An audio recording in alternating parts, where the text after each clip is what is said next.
é o seguinte: eu acredito ter arranjado a solução para a maioria dos meus problemas. Quem me conhece sabe que no último vídeo que eu apareci aqui no canal, que era desse jeito, foi um vídeo que eu tava falando sobre aprender a mentir para ser feliz. Esse é um quadro que eu acho que nasceu de maneira forçada, mas também de um sufocamento da minha parte, que agora a gente vai chamar de Maquia e Chora. Pra ser bem sincero, no último vídeo eu gravei porque, gente, eu tava muito mal. E hoje eu entendi o porquê que eu tô mal e o que me causa esse mal-estar. Eu tô melhor.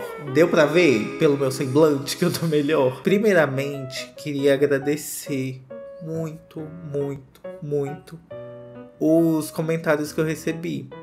Eu já falei que eu sou muito sensível, né? Quantas vezes eu repeti no vídeo? Eu reassisti o vídeo e eu não entendi nada que eu falei. E eu fiquei chocado que ainda assim a mensagem chegou a não uma, não duas, mas inúmeras pessoas que me escreveram textão. Acho que essa é a minha maior vitória aqui no YouTube. Você sabe que eu sou youtuber raiz. Se não sabia, fique sabendo. Eu acho que o YouTube, de todas as plataformas, é a que você mais consegue estabelecer uma conexão. E essa conexão, não tô falando aqui só porque eu recebi vários comentários. Porque se a gente for pensar, eu não tenho conhecimento para abordar isso de uma maneira científica, com embasamento teórico, mas eu vou trazer do jeito que eu enxergo como criador de conteúdo. Eu acho que o que a gente estabelece aqui no YouTube é uma conversa muito direta. Sou eu olhando para você. Cria ali um diálogo, né? Você contribui com o que vem na sua cabeça, eu vou te trazendo coisas. E para além disso, essa conexão é tão forte que quando eu tô na rua e uma pessoa me reconhece aqui do canal, ela não fala só oi, ela quer conversar. Hoje eu entendo o meu papel aqui. Eu sei que demorou muito tempo para entender isso, mas hoje eu entendi. E eu entendi porque eu me dei a liberdade de ser acessado de uma maneira que não é comum. Por isso que essa é a minha maior vitória. O nível de profundidade dos comentários que eu recebi. Gente, sou uma pessoa de escorpião com ascendente em câncer. Você entende que eu não quero só uma profundidade, mas eu quero também uma afetividade em cima dessa profundidade? É por isso que hoje eu quero falar sobre por que eu cheguei nesse estado assim tão maluco da vida. Bom, ano passado, em 2024, eu fiz uma terapia hormonal. De novo, esse é um lugar de evitar julgamentos, porque, de novo, eu estou muito sensibilizado. De certa forma, eu estou aliviado por saber que não é só culpa minha, mas enfim. Caso você não saiba, nós gays temos uma coisa muito inflamada em relação à autoimagem. Vocês sabem, né, que tipo assim, gente, eu já passei por vários procedimentos não invasivos ou pouco invasivos, se é que eu posso dizer isso, né, mas assim, não teve uma cirurgia pesada, eu nunca fiz uma cirurgia de internação e etc, mas já tô cheio de botox na cara, ácido hialurônico e tal, mas não é sobre isso que eu quero falar. Eu fiz uma terapia hormonal, fui num médico. Eu sou uma pessoa que adoro praticar esportes. Faço crossfit desde que eu me mudei para o Brasil, desde 2021. Eu faço porque eu gosto. Eu gosto da adrenalina e não tanto pelo corpo, porque sinceramente eu não tive tanta mudança no corpo. E eu sou uma pessoa que eu já tentei de tudo. Já fiz dieta, já contei caloria. Não é que eu quero emagrecer, mas eu queria dar uma definição para o meu corpo. Então pensei, olha, normalmente com o que Deus me deu eu não consigo. E aí, depois de muito pesquisar, fui lá, encontrei um médico, falei assim, não, vou fazer essa terapia hormonal, né? Que basicamente eu tomava uma injeção por semana de um hormônio, né? Que é testosterona. E aí foi assim por uns 6, 8 meses.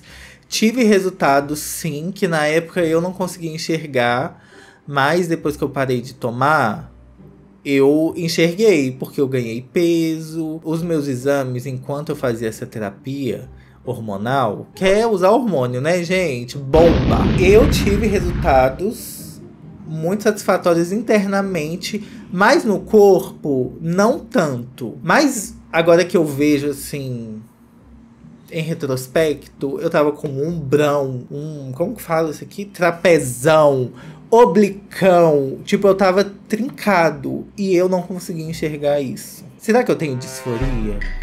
Isso é uma conversa para outro momento. Mas enfim, chegou um momento que, gente, eu pagava R$13 no remédio que eu tinha que aplicar semanal. Ia aqui na farmácia, lá tomar injeção. Fiz amizade com a menina super gente boa. Aí do nada, o trem foi de 13 para R$56. Eu falei assim, o que, bicha? Eu vou gastar R$220 por um negócio que eu nem tô sentindo que tá fazendo efeito. Gente, fez efeito. Vou contar sobre os efeitos colaterais também. Mas aí tá, falei, ai, quer saber? Vou parar. E aí eu parei. Nessa que eu parei porque eu tava fazendo crossfit, eu tava tendo muitas lesões, porque eu tive um ganho de força muito grande. E então, tipo, sei lá, o meu deadlift, que é levantar o peso assim, é o deadlift, né? O meu máximo era tipo 130 e depois de um tempo assim, tomando hormônio, eu cheguei a 160.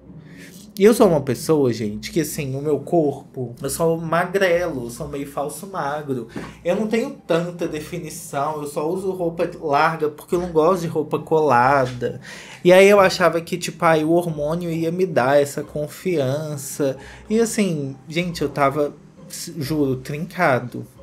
Não estou no momento ainda de me sentir confiante o suficiente pra colocar fotos aqui. Mas eu tava, tipo,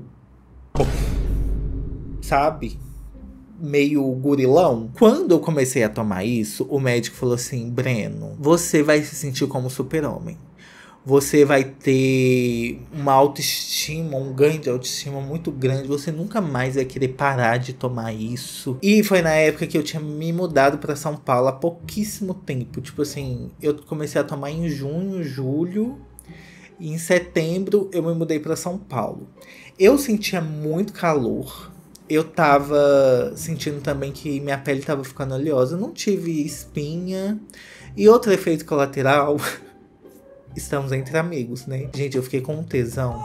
Mas um tesão que eu queria subir pelas paredes. E foi na época que eu me mudei para São Paulo. Eu e meu namorado temos um relacionamento fechado. A gente só se via 1, 2 vezes por mês no máximo. Então você imagina, né? No tempo que eu tava aqui me adaptando a São Paulo. E foi um tempo assim bem tenso. Eu confesso que se eu tava reclamando de estar sozinho na minha... Há 2 semanas atrás, gente, eu caí de paraquedas nessa cidade. E não foi mais fácil do que ir pro cu do Judas na Polônia.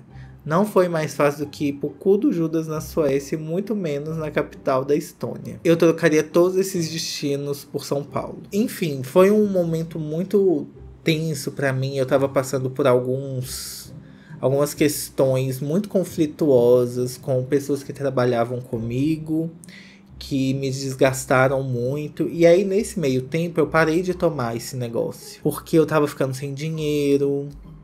Tive um momento aqui muito pesado. Tipo, gente, o canal tá me rendendo muito pouco. Eu não sei o que tá acontecendo. Chorei em live. Nossa, foi caótico. Gente, me acompanhar é caótico. Assim, o que esse hormônio fez... Antes tem um negócio que é tipo assim... Você tem, sei lá... No máximo, o seu gauge de testosterona vai até 700. Eu vou tirar essa tampinha. E aí a sua testosterona vai para além de 900. Vai a 1500. Só que quando você para de alimentar esses receptores, você tem um efeito completamente oposto. Então sua testosterona despenca, pode ser que você comece a ter uma concentração maior de estrogênio, que é o hormônio feminino, e a testosterona é o hormônio masculino. Enfim, gente, passei muito tempo sem investigar isso, mas sempre querendo. Até que, depois que eu gravei esse vídeo, eu já tinha marcado psiquiatra, endocrinologista, ortopedista, porque eu tive algumas lesões, né, que tipo, não sei se foram graves, porque eu não fui lá examinar. Então, juntou tudo isso, tipo, 3 vezes seguidas eu tive lesões depois de voltar pro CrossFit, porque eu queria mostrar pra mim mesmo que eu consigo puxar muito peso. E, tipo, por mais que eu execute bem, era uma carga muito alta. E aí eu parei de fazer exercício, eu fui ficando mais em casa, muita preocupação. Meu namorado veio pra cá, uma nova rotina. E, gente, quando você pensa que não, eu entrei no consultório do endocrinologista e eu já tinha ido na psiquiatra há uma semana e ela falou assim: seu caso é de depressão, hein? Vou te dar um remedinho. Mas ela não me forçou a tomar o remédio. Ela falou assim: olha, o remédio pode te dar isso, isso e isso. O que você acha? E eu tenho uma certa resistência com remédios. Eu até gravei um arrume comigo pra ir ao psiquiatra. E foi bom, porque a psiquiatra falou assim: olha, eu vejo que você tá bem vestido. Então, você não tem uma depressão que está no nível avançado, um nível grave. Ou seja, é importante cuidar da própria imagem, sim. Não vamos demonizar a vaidade. Pois bem, gente, tá, voltando, né? Fui na psiquiatra, ela me receitou o remédio, comecei a tomar o remédio, deu uma bagunçada na minha cabeça. E aí, uma semana depois, fui no endocrinologista. Aí eu falei, eu queria fazer um check-up anual e também investigar se tem alguma coisa assim, né, que eu preciso fazer, porque eu tomei hormônio um tempo e eu parei de tomar. Ele falou, você veio aqui porque você tá sentindo, assim, uma falta de energia, falta de disposição, depressão e vontade incontrolável de comer doce.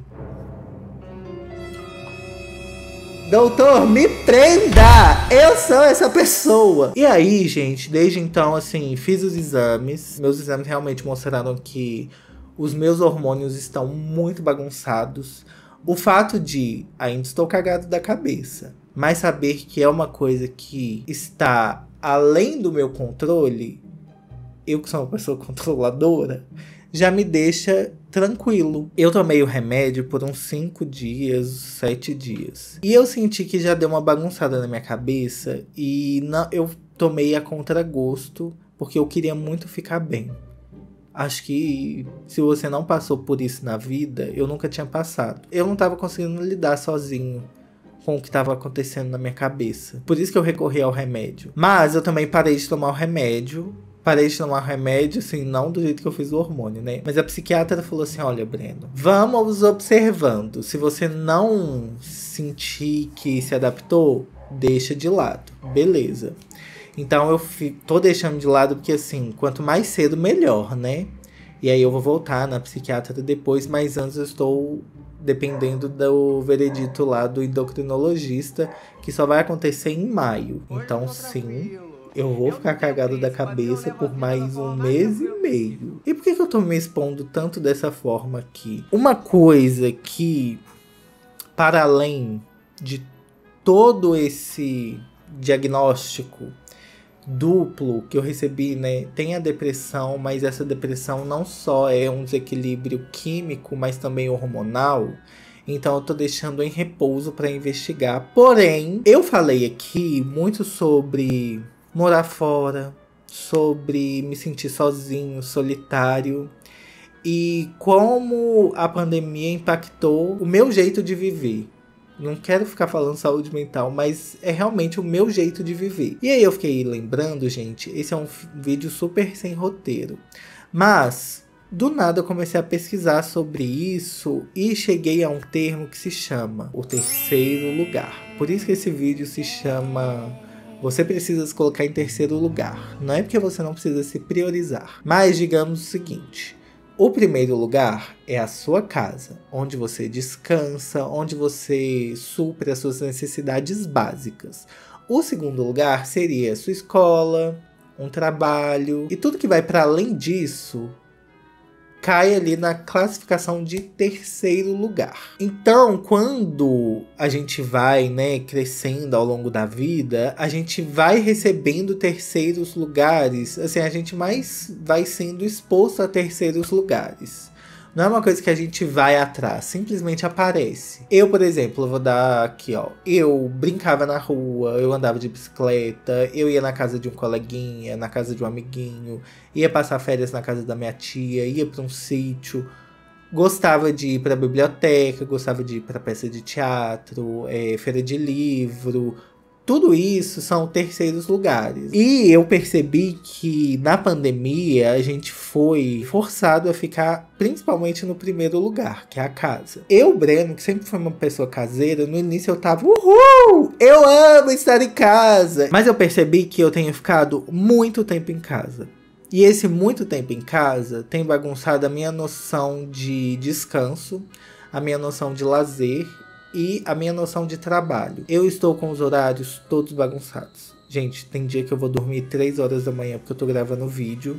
E eu começo a trabalhar muito tarde porque eu tô descansando do dia anterior, que eu fiquei até tarde trabalhando. E aí eu fico em casa. Então, assim, por mais que eu tenha esse espaço que é o meu estúdio, que é onde eu costuro, é onde eu pinto, é onde eu desenho, é onde também eu gravo, é onde eu trabalho. Você entende que fica tudo muito misturado? Quando eu falei lá no outro vídeo, né, que quando eu converso com outras pessoas, é como se estourasse a bolha que eu fiquei alimentando o tempo inteiro enquanto eu ficava em casa, cheio de pensamentos, paranoias, etc. Sai de casa. Eu preciso dar um adendo nesse vídeo sobre terceiro lugar, que, nossa gente, toda vez que eu vou gravar esses vídeos de maquia e chora, toda vez duas, mas é porque minha cabeça, ela tem várias linhas de pensamento ao mesmo tempo. Então eu preciso esclarecer que eu até fiz umas anotações aqui, ó. Internet não é terceiro lugar, gente. Eu sei que é muito legal estar aqui comigo e eu acho que eu vou até abrir, assim, um parênteses, porque o que eu tô falando aqui acho que é necessário, né? Uma coisa que mudou minha relação com a internet. E assim, eu venho de um lugar muito delicado, porque ao mesmo tempo que eu trabalho com a internet, eu consumo internet. E a gente fica num diálogo muito interno, né? Porque não tem uma troca. Esse vídeo aqui é o mais profundo, mas assim, eu acho que a internet causa uma coisa que a gente sempre fica ali bolado dos nossos próprios pensamentos.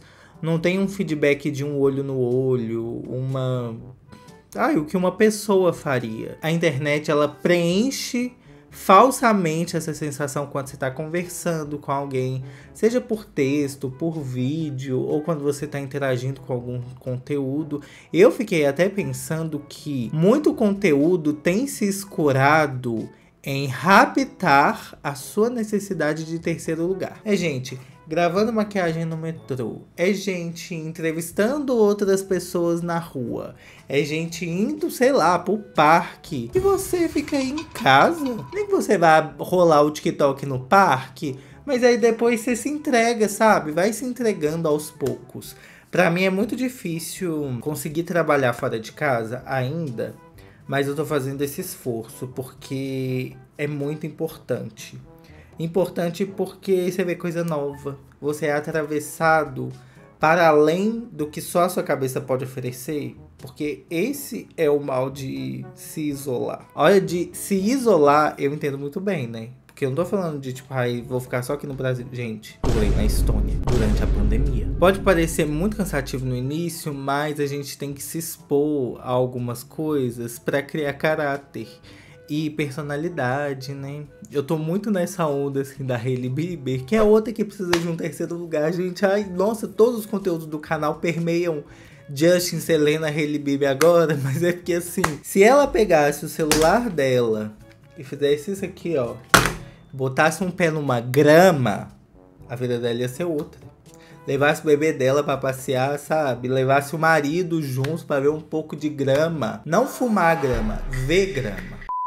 Eu tô aqui em São Paulo e eu acho que a experiência que eu tô tendo morando numa cidade muito grande é que às vezes parece que não para de sair gente dos lugares. E eu ainda não me adaptei completamente a isso. E eu sei que quando eu vou pra BH, o ritmo é completamente diferente. Acho que é isso também, né? Eu tô num processo de adaptação em diferentes lugares. E eu não sei se você já teve esse processo de choque cultural e esse processo de adaptação em tantas vezes seguidas igual eu tive, mas eu sei exatamente identificar os momentos de crise que são ocasionadas parte por causa desse processo de adaptação. Enfim, tem um negócio que eu aprendi anos depois quando eu estava no mestrado, e eles falaram sobre choque cultural. E tem estágios do choque cultural. Eu senti isso, assim, no auge, quando eu voltei a morar no Brasil depois do meu intercâmbio. Encantamento, desencanto, resolução e adaptação. Então, é o olhar do turista, o que eu tô fazendo aqui. Ok, eles são assim mesmo, sentimento de pertencimento. Pra ser bem sincero, eu tô no momento de o que estou fazendo aqui em São Paulo. Sim, diversas vezes já flertei sobre sair daqui, o que eu faria da minha vida, será que eu posso retomar caminhos do passado? E eu fico voltando muito no meu passado, porque, gente, já tá dado, né? Eu já sei o que aconteceu. Vou trazer isso aqui em outro vídeo, mas a gente tá vivendo muito nessa geração loteria. A gente trabalha muito mais pra receber muito menos, e às vezes o que a gente quer só ganhar. Então eu quero desconto, eu quero mimo das marcas, eu quero virar influencer pra ganhar coisa. Gente, eu só quero ganhar por viver. Eu só quero estar aqui pra receber. Não foi por isso que eu me tornei influencer, foi por uma necessidade de pagar aluguel. E eu acho estranho também eu me chamar influencer. Mas depois desse vídeo, gente, do Aprenda a Mentir, eu entendi que eu tenho um papel social de compartilhar as experiências e entender que o que eu tô vivendo não é individual, é coletivo. Parte disso é essa falta de terceiros lugares. E aí eu fiquei pensando que isso foi muito uma coisa da pandemia que se manteve, e a falta disso, que é a falta de conviver com outras pessoas, vai gerando em mim esse sentimento de autocobrança muito mais elevado do que o normal. E o normal, a gente só se regula quando a gente está perto de outras pessoas. Eu gostava muito de estudar filosofia e sociologia na escola, no ensino médio. E aí eu lembro que uma das coisas que nunca vai sair da minha cabeça é: o ser humano só aprende por outro ser humano. Então, tem lá um exemplo básico, é o do Tarzan, né? Convivendo com outros animais, ele começou a imitar os outros animais. Então a gente só aprende a experiência de ser humano convivendo com outras pessoas. Senão você vai virando um bicho depressivo que começa a se cobrar e etc e tal. Gente, eu nem me maquiei, né? Enfim. Por que eu disse tudo isso? Porque acho que eu tô num momento assim de entender que realmente a vida não tá resolvida. Eu sei que isso é muito ridículo, gente, mas a vida realmente não tá resolvida quando você chega numa certa idade. Eu tô no momento de entender em que momento eu tô na vida. Quando eu falo da importância do terceiro lugar, é porque eu tava assistindo muito Sex and the City 2 vezes seguidas. Maratonei Gilmore Girls pela primeira vez.